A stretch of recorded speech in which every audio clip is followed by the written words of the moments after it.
This is Tom Duty, middle-aged American living in New Jersey near the Lincoln Tunnel. If you were to visit my website, you would type Howdy Doody into Google. You'll find the correct spelling of the famous puppet. You then combine Tom Duty and a Google search from my site. The following text was published in an editorial in La Mode. In Spanish, that would be La Mode, but it's a French word, so I think it's La Mode. It's an important newspaper of France. The original language is French, and at the bottom of this text, I will read the credits of who contributed to the text itself. In addition to those names, these are celebrity women. In addition to those names, at least 100 people signed their name to this published text. Rape is a crime, but trying to pick up someone, however, persistently or clumsily is not. Nor is gallantry an attack of machismo. The Harvey Weinstein scandal sparked a legitimate awakening about the sexual violence that women are subject to, particularly in their professional lives, where some men abuse their power. This was necessary, but what was supposed to liberate voices has now been turned on its head. We're being told what is proper to say and what we must stay silent about, and that women who refuse to fall into line are considered traitors or accomplices. Just like in the good old witch hunt days, what we are once again witnessing here is Puritanism in the name of a so-called greater good. Claiming to promote the liberation and protection of women only to enslave them to a status of eternal victim and reduce them to defenseless prey of male chauvinist demons. Ratting out and calling out. In fact, Me Too has led to a campaign in the press and on social media, public accusations and indictments against individuals who, without being given a chance to respond or defend themselves, are put in the exact same category as sex offenders. The summary justice has already had its victims, men who have been disciplined in the workplace, forced to resign, so on, when their only crime was to touch a woman's knee, to try to steal a kiss, talk about intimate things during a work meal, or send sexually charged messages to women who did not return their interest. This frenzy for sending the pigs to slaughterhouse, far from helping women empower themselves, actually serves the interest of the enemies of sexual freedom. The religious extremists, the reactionaries, and those who believe in their righteousness and the Victorian moral outlook, that does with it that women are a species apart. Children with an adult face who demand to be protected. Women, for their part, are called on to embrace their guilt and rack their brains for inappropriate behavior that they engaged to 10, 20, and 30 years earlier, and for which they must now repent. These public confessions and the foray into the private sphere, or self-proclaimed prosecutors, have led to a climate of totalitarian society. This frenzy for sending the pigs to the slaughterhouse serves the interest of the enemies of sexual freedom. The purging wave sent to know no bounds. The poster of an Egon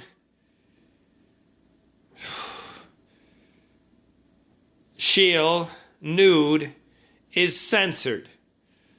Calls are made for the removal of Balthus painting from a museum on grounds it is apologizing for pedophilia, unable to distinguish between the man and his work.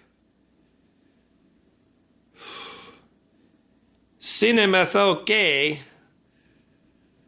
Fracassé is told not to hold a Roman Polanski retrospective, and another for Jean-Claude Bissot is blocked. A university judge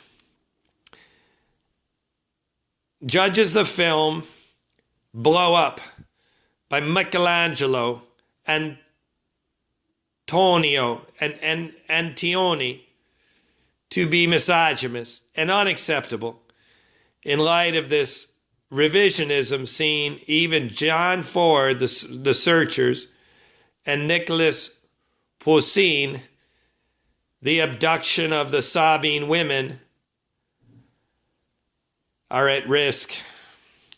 Already editors are asking some of us to make our masculine characters less sexist and more restrained as how they talk about sexuality and love, or to make it so that the traumas experienced by female characters are more evident. Bordering on ridiculous, in Sweden is a bill was presented that calls for explicit consent before any sexual relationships. Next, we'll have some smartphone app that adults who want to sleep together will have to use to check precisely which sex acts and others they accept and those they don't. The essential freedom to offend. Philosopher Ruin Ogien defender the freedom to offend as essential to artistic creation.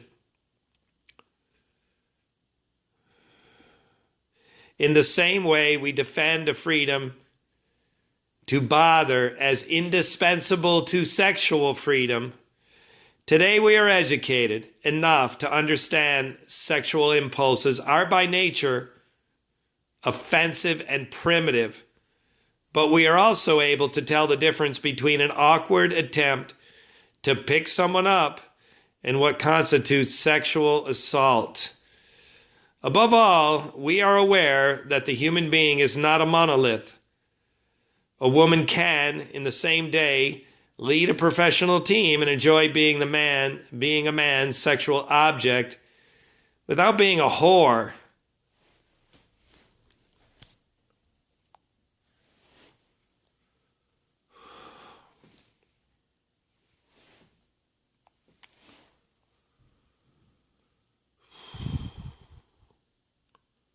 Or a vile accomplice of the patriarchy.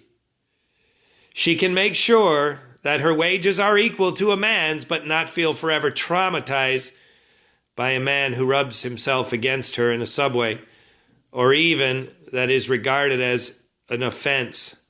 She can even consider this act the expression of a great sexual deprivation, or even as a non-event. The difference between an awkward attempt to pick someone up and what constitutes sexual assault. A woman, as women who don't recognize ourselves in the feminism that beyond the denunciation of abuses of power takes the face of a hatred of men and sexuality, we believe that the freedom to say no to a sexual proposition cannot exist without the freedom to bother.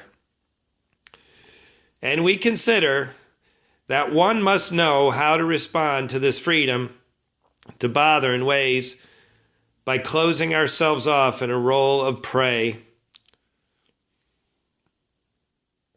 For those of us who have decided to have children, we think that it is wiser to raise our daughters in a way that they may be sufficiently informed and aware to fully lives their lives without being intimidated or blamed. Incidents that connect a woman's body do not necessarily affect her dignity and must not, as difficult as they can be, necessarily make her a perpetual victim. Because we are not reducible to our bodies, our inner freedom is inviolatable. And this freedom that we cherish is not without risks and responsibilities.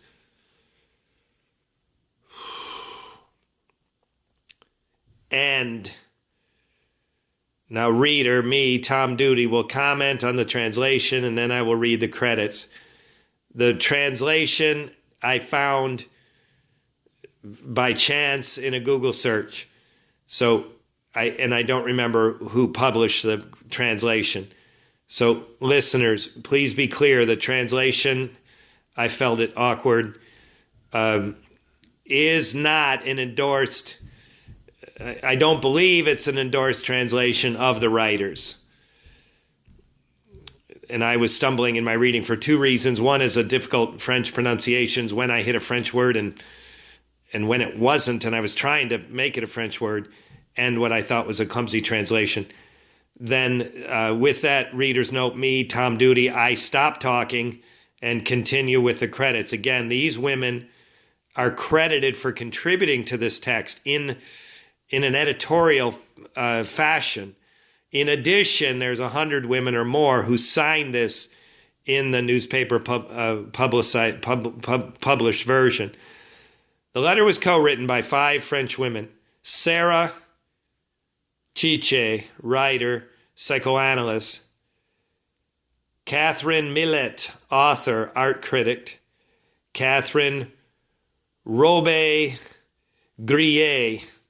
actress, writer; Peggy Sastre, author, journalist; and Abnousse Shalmani, writer, journalist. It was signed by some 100 others. And the published date of my audio, this is less than 10 days old. It was published in a French newspaper within the recent 10 days. So in December, in January of 2018. This has been Tom Duty, middle-aged American, living in New Jersey, near the Lincoln Tunnel. If you were to visit my website, you would type Howdy Doody into Google. You'll find the correct spelling of the famous puppet. You then combine Tom Duty in a Google search for my site. Thank you for listening. Have a good day, good evening, or restful night's sleep. Ciao.